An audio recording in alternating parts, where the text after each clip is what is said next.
আমি কারো মন ভাঙিনি আসলে। আপনার আমি মন ভাঙছে তাহলে?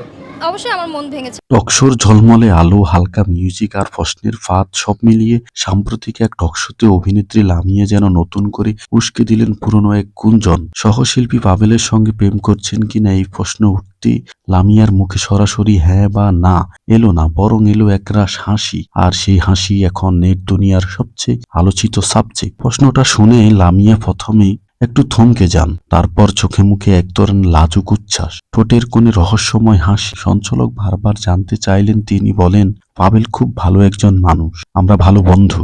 এই ভালো বন্ধু শব্দটাই যেন আগুনে ঘি ঢেলে দিল, কারণ দর্শকরা জানে সৌভিজে ভালো বন্ধু মানে অনেক সময় গল্পের শুরু শেষ নেই, ক্যামেরার সামনে নিরহ, ক্যামেরার বাইরে ঘনিষ্ঠ। গুঞ্জন আছে লামিয়া আর পাভেল নাকি শুটিং এর বাইরে বেশ সময় কাটান, কখনো একই ক্যাফেতে উপস্থিতি, কখনো সোশ্যাল মিডিয়াতে পায় একই সময় রহস্যময় পোস্ট, যেখানে লোকেশন ট্যাগ আলাদা কিন্তু আবহাওয়া এক। এসব কাকতল নাকি সচেতন আড়াল, প্রশ্নটাই থেকে যাচ্ছে। টকশোতে লামিয়া যখন বলেন সব কথা কি ক্যামেরার সামনে বলা যায়, ঠিক তখনই দর্শকের মনে তৈরি হয় সবচেয়ে বড় সন্দেহ, যদি কিছু নাই থাকে তবে এ রাখাটা কেন?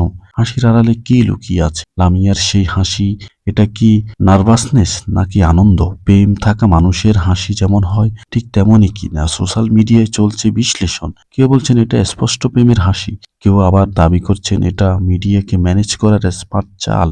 পাভেল অবশ্যই এ বিষয়ে এখনো নীরব, আর এই নীরবতায় গুঞ্জনকে আরো পোক্ত করছে, কারণ সৌভিজের নীরবতা অনেক সময় সবচেয়ে জোরালো ইঙ্গিত।